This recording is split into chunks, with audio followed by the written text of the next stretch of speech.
परेशान तब होती है जब उसका बॉस बोलता है कि मैंग को अब से तुम ही संभालोगी और सब कुछ तुम ही सिखाओगी। मैंग शियाओ को हर जगह पर नोटिस करता है, जब हर गुजरते दिन के साथ वो हर क्लाइंट को डील करती है, उनकी मिन्नतें करती है, उनकी खुशामद करती है, झूठी तारीफें करती है और उनकी हर बात को बर्दाश्त करती है। लेकिन मैंग को ये सब कुछ बिल्कुल भी अच्छा नहीं लगता था और वो सोचता है कि आखिर शियाओ ये सब कुछ कैसे बर्दाश्त करती होगी। और एक क्लाइंट से डील करते हुए तो मैंग बिल्कुल भी कंट्रोल नहीं कर पाता और वो उसे बदतमीजी कर देता है। ये देखते हुए शियाओ उस क्लाइंट से कहती है कि इसकी तरफ से मैं आपसे माफी मांगती हूँ, लेकिन वो क्लाइंट वहाँ से चला गया था। तो मैंग बोलता है कि पैसों के लिए क्या तुम कुछ भी करोगे, बस कर दो। तो शियाओ कहती है कि ये पैसे मेरे लिए बहुत ही ज्यादा जरूरी है और फिर अपने कोलीग्स की तरफ इशारा करते हुए बोलती है कि उन्हें भी इन पैसों की बहुत ही ज्यादा जरूरत है और तुम्हें इस बात की बिल्कुल भी समझ नहीं, तुम्हें पता भी नहीं है कि इस प्रोजेक्ट के लिए हम कितनी ज्यादा मेहनत कर रहे थे और तुम्हारी एक लाइन ने सब कुछ बर्बाद कर दिया।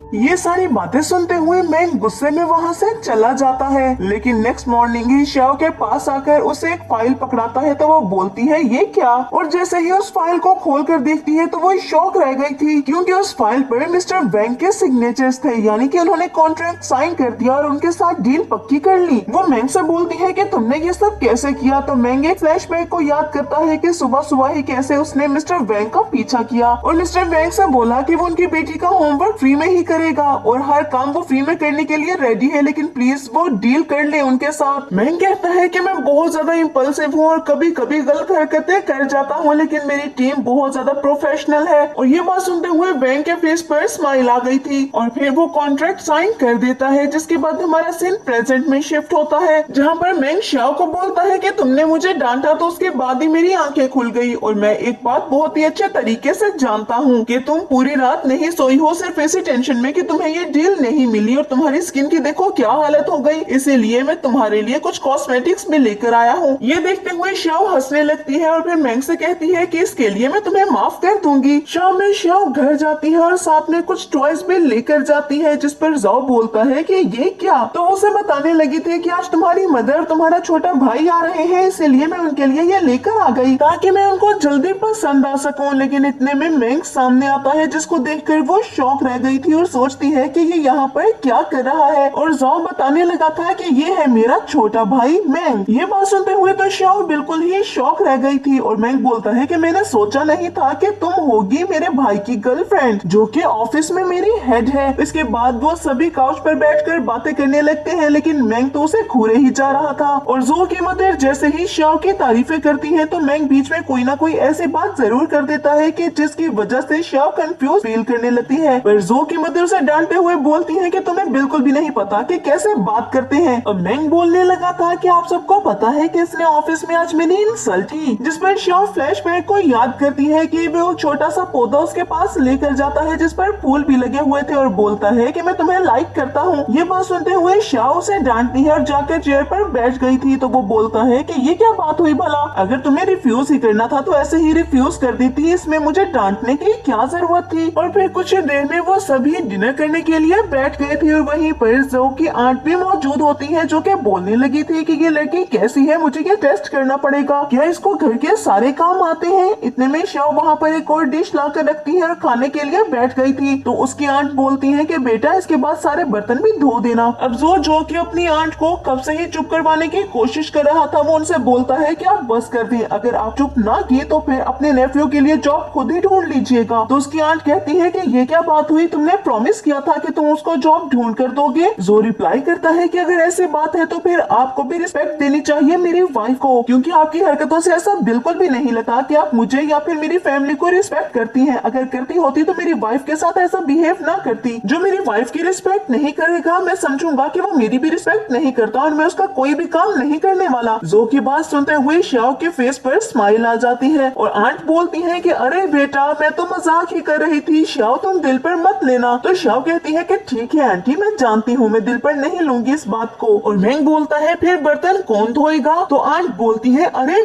मैं किस लिए हूँ, मैं धो दूंगी बर्तन। और फिर खुद ही हंसने लगती है और उनके ऐसे बात करने से सबके फेस पर स्माइल आ गई थी। नेक्स्ट डे शियाओ बैठी खा ही रही होती है कि तभी जाओ वहाँ पर आते हुए बोलता है कि अगर ऐसे ही खाती रहोगी तो तुम अपना वेट कैसे लूज करोगी। ये बात सुनते हुए शियाओ बोलती है कि मुझे वेट लूज करने की कोई जरूरत है भी नहीं, इसलिए अपने सारे आइडियाज अपने पास रखो। तो जो बोलता है कि मेरे साथ एक मीटिंग में चलो, अगर वो डील कंफर्म हो गई तो मैं तुम्हें 8 डिशेस खिलाऊंगा। ये बात सुनते हुए वो बोलती है कि अगर ऐसी बात है तो अभी चलो, और वो मिस्टर लियू से मिलने उसके घर पर जाती है। लेकिन मिस्टर लियू की वाइफ उससे फाइट कर रही होती है और उसको पीटते हुए बोलती है कि तुम्हारा जरूर तुम्हारी सेक्रेटरी के साथ अफेयर चल रहा है, वरना तुम्हारी शर्ट पर लिपस्टिक का निशान कैसे था और तुमने मेरी कॉल्स भी रिसीव नहीं की। मिस्टर लियू को काफी ज्यादा चोट लग जाती है और जो और शाओ वहाँ पर खड़े वो सब कुछ देख रहे थे। जिसके बाद वो मिस्टर लियू से बैठकर बात करते हैं तो मिस्टर लियू बोलते हैं कि मैं इस वक्त कोई भी डील करने की सिचुएशन में नहीं हूँ, तुम देख नहीं रहे मेरे घर की हालत कैसी है, मैं ऐसी सिचुएशन में कैसे कोई डील कर सकता हूँ। तो तभी शाओ बोलती है कि मिस्टर लियू मुझे एक बात बताएं कि आपको रात को नींद नहीं आती। और उसके बाद वो मिस्टर लियू की वाइफ से भी कुछ बातें पूछने लगी थी और वो दोनों हैरान होकर पूछते हैं कि आपको ये सारी बातें कैसे पता। शाओ उन दोनों को सॉल्यूशंस बताते हुए बोलती है कि आप दोनों को एक दूसरे से फाइट करने की कोई जरूरत नहीं है क्योंकि आपके रिलेशनशिप में कोई प्रॉब्लम है ही नहीं। और फिर मिस्टर लियू की वाइफ को कुछ प्रोडक्ट्स देते हुए बोलती है कि अपनी स्किन का ख्याल रखें, आप जितना अपना ज्यादा ख्याल रखेंगे आपका हस्बैंड आपकी तरफ ज्यादा अट्रैक्ट होगा और फिर आपको कभी भी ये डर नहीं लगा रहेगा कि वो आपको चीट कर रहा है या आपके अलावा किसी के बारे में सोच भी सकता है। ये सब देखते हुए मिस्टर लियू की वाइफ काफी ज्यादा खुश हो गई थी और उनको खुश होता देखकर मिस्टर लियू को भी सुकून का सांस आता है और शाओ जो की तरफ देखते हुए आंख मारती है तो वो भी हंसने लगा था। जिसके बाद वो दोनों ही मिस्टर लियू के घर से